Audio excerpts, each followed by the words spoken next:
Welcome to a true spiritual adventure story like the world has never known. Volume 2, Rise of the First World Teacher, with your host, Dr. James Yogadhi Weldon.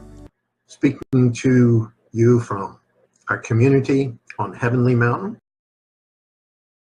in the United States in Boone that is dedicated to service. And I've been fortunate enough to have been guided in my life by some unbelievably great individual. And I live on the mountain here, a Boone, 1,000 acres. It's a huge, huge facility, the entire community. It's over 1 million square feet of structures already built, families, homes, and it's dedicated to personal growth and to bridging the gaps in our understanding. I'll be introducing today book 2 of my personal autobiography. I'm sharing my personal story, spiritual adventure story in this work. So I'm going to be talking about things which are not commonly discussed, frankly and honestly discussing what I passed through in my life. But before we do that, let me begin with a little prayer. So close your eyes, take a long deep breath, feel the presence. Om Shanti. Shanti, Shanti. And in your own time, when you feel ready, you can slowly open your eyes. This is a wish. May the great understanding take up residence in your consciousness.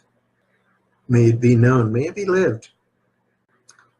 And as a result of that, in the mind, in the body, in the spirit, may there also be peace in the 3 major phases of life: the inner dimension, the body, and in the world as a whole. This is very old, many thousands of years old. This is an adventure story. This is a very personal adventure story of what I passed through, but we're all equally on that adventure story. And imagine if you had total amnesia and you woke up one morning. Wouldn't you want to know about the past? What brought you to this? Do you think that would provide some clarity? I know it seems like that's an analogy, but that is actually the truth of every single person's life. And in the last book, Living the Enlightened Life, was what I had passed through in the earlier 38 years. Teaching in the area of spirituality, yoga, meditation, and trying to uncover that had been decades. And you're not going to be able to understand what's coming from this point really without watching and listening to the previous works. Going through book 1, you really need to read that as well, because that'll provide a perspective to begin to understand what I'm passing through here. But this work is describing the rising, in my personal experience, of tremendously great teacher in the world, who I consider to be really the first global world teacher. And we've had certainly great wisdom in the world, but not of this level. And I need to summarize that past book for those of you who are coming. Trying to consolidate, the ocean in a few drops can't be done, but at least to give a little bit of a perspective. My journey up to this point, there were 2 major things that had to happen.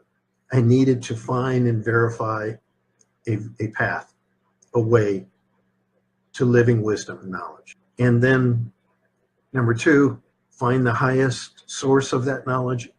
If I was fortunate enough to do that, and to be with those teachers, to study and listen to their words, because knowledge and wisdom in books stays there.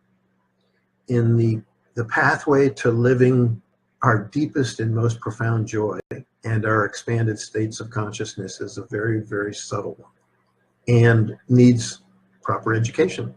No child learns to read or write or even speak without mother being there, without proper education.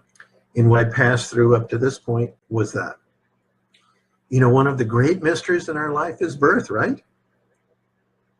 All of a sudden we come here. Where did we come from? What happened before? What's the backstory? There's always a backstory. So we all have amnesia, and we're born with that amnesia for a very specific reason.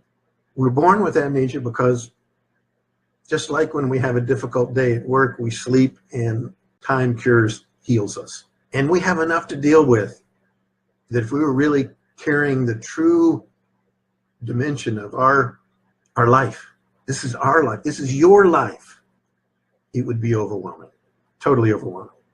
But what we do remember is the feelings.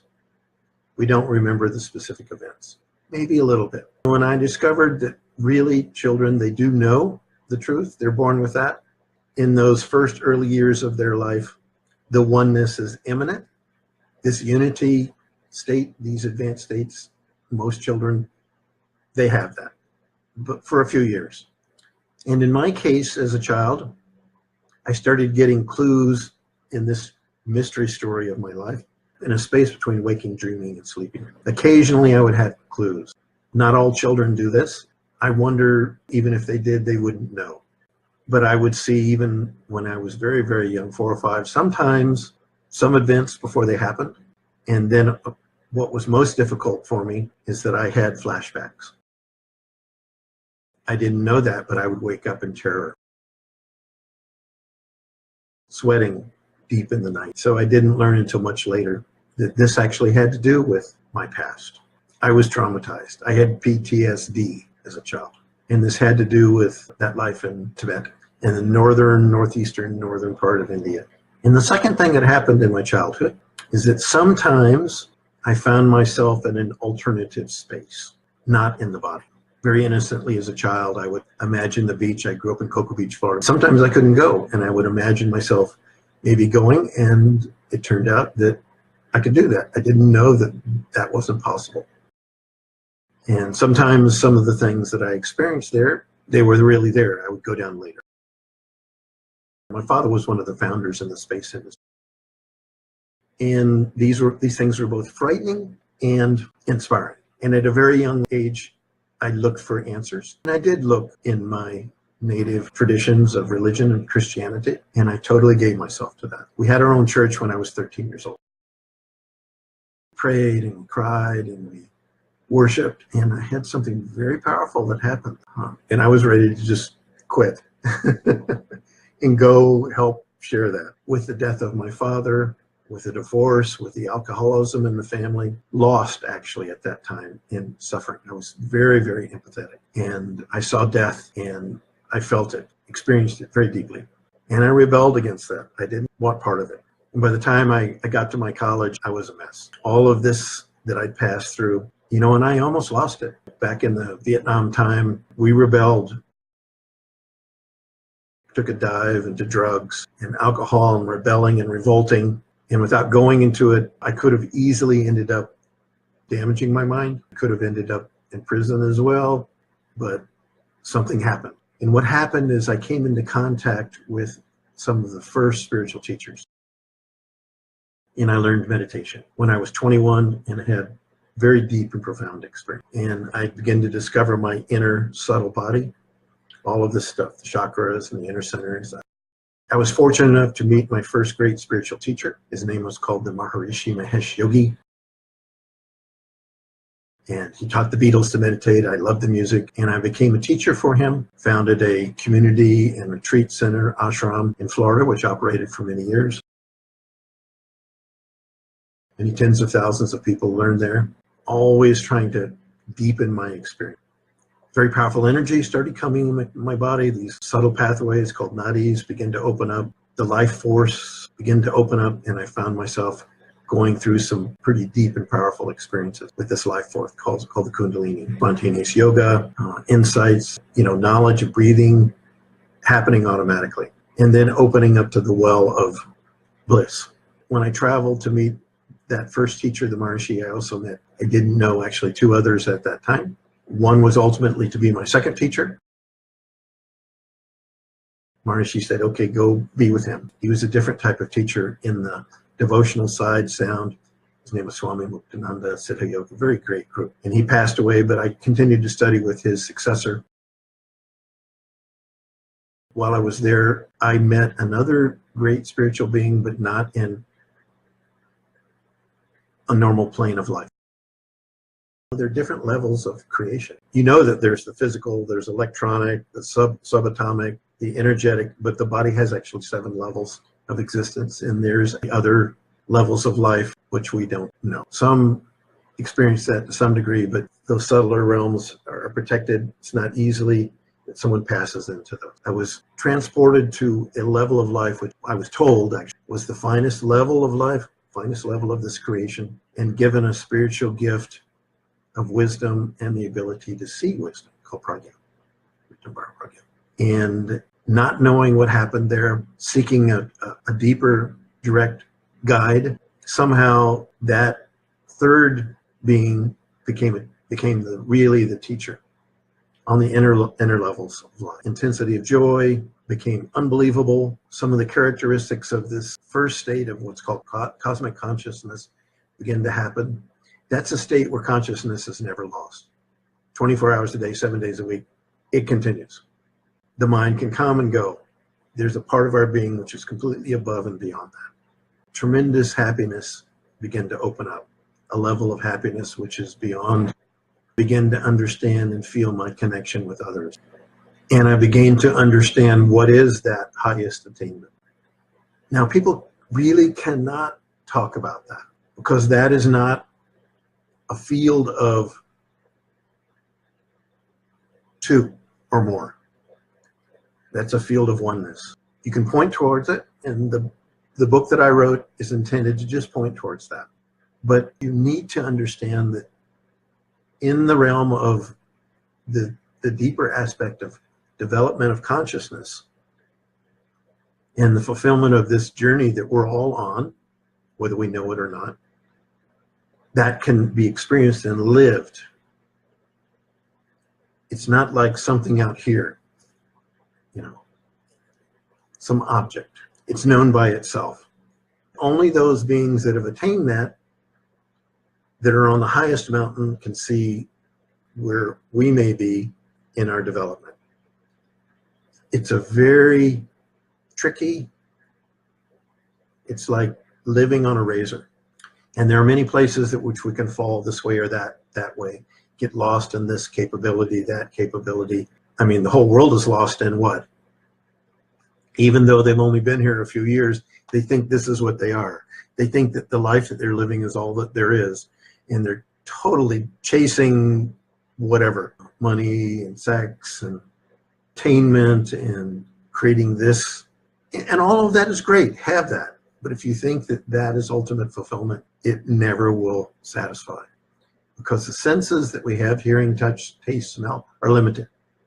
And we are looking for a joy and a level of life and purity and clarity which continues. So at the end of that book, I call out to these great teachers of the world. The world certainly needs it. Wouldn't you agree? Real changes that are taking place in the world are not taking place through words, even through actions. There's a much deeper phenomenon happening. This world is one living being. And that doesn't need to be a philosophy. It can be an experience. Even this universe is one being. And in the same way, you are in charge of these trillions of cells in the body, and all these individual cells have their own life, right? The mustache cell is growing there and creating a little bit longer mustache. Okay? And the skin and the eyes, they have their own, they're eating, they're drinking, they're sleeping, they have their own job to do. They have their own consciousness.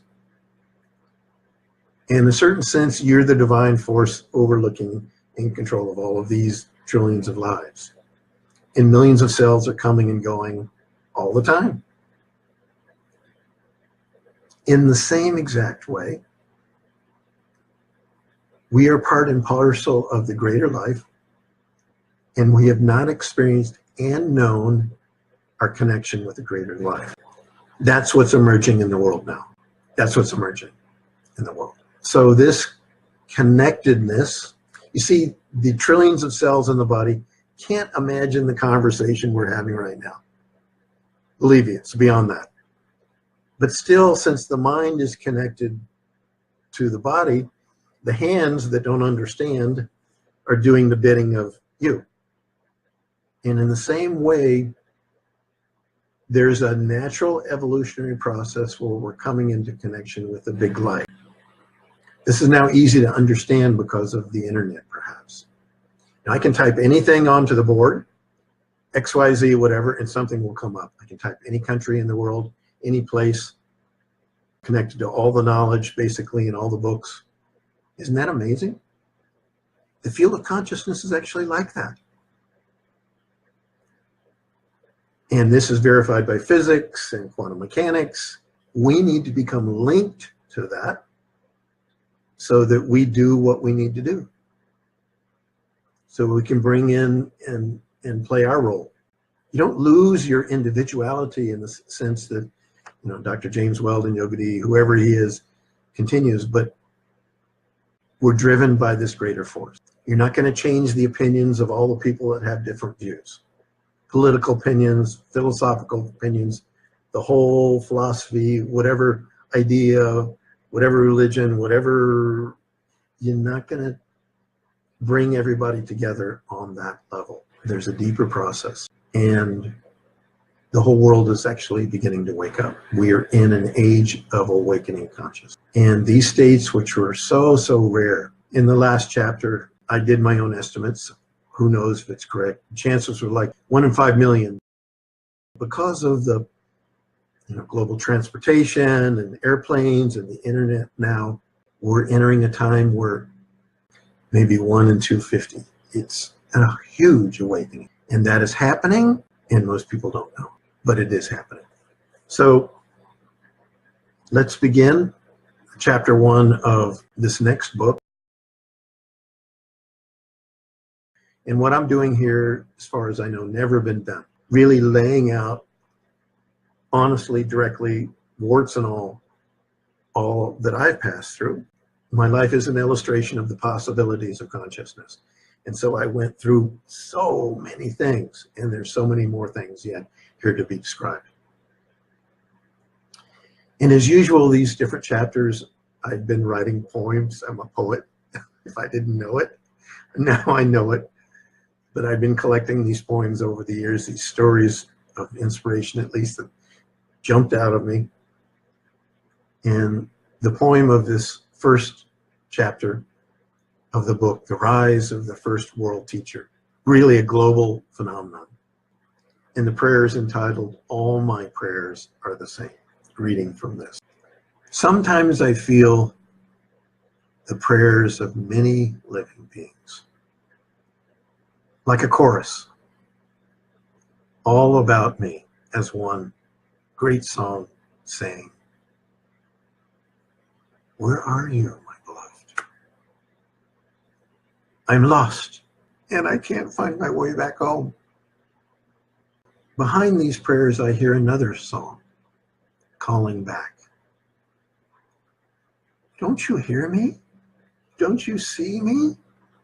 I'm right here, my dear. Right beside you, and all around you, and within you forever. Dry your tears. Don't cry. My dear, just wake up. For it's all just a play. It's all just a fun. Come see that I'm closer than your own breath. What we are seeking is closer than our own breath, closer than our own mind, closer than our own intellect, closer than our ego, closer than everything that we imagine that we are, which is not true. And deep within, that story is unfolding. So this is the foreword of book 2, my autobiography of Yogadhi. It's my story. But honestly, nobody has done anything like this because there is such great beings in this world now. And in my view, the greatest of them all is coming, is here. The title of that is The Rise of the First World Teacher. Thank you for taking the time to listen. You know, honestly, this work is being sent out with no fanfare. And actually, I love it this way because I'm looking for nothing. Zero. And I prefer that. Quietly, simply, behind the scenes, sharing this really for the first time now. And I live right in the middle of that beautiful place called Heavenly Mountain in Boone, North Carolina. And the whole story of how that was created and my journey for that and how I struggled so many years to be a part to allow this to happen is what I'm going to share. Mistakes and the being led astray, that's a story yet to come. Do some good. Give to people. Care for them. Love them. Because they are part and parcel of your own being. In the same way that your family, relatives, friends, something happens to them, it's like it happens to you. I'm telling you, we are absolutely connected with all that is. And that's the discovery that we're all involved in. Thank you. And we'll talk again. Namaste. Thanks for joining us in our YouTube channel, books, podcast episodes on living the enlightened life, and autobiography with your host, Dr. James Yogadhi Weldon.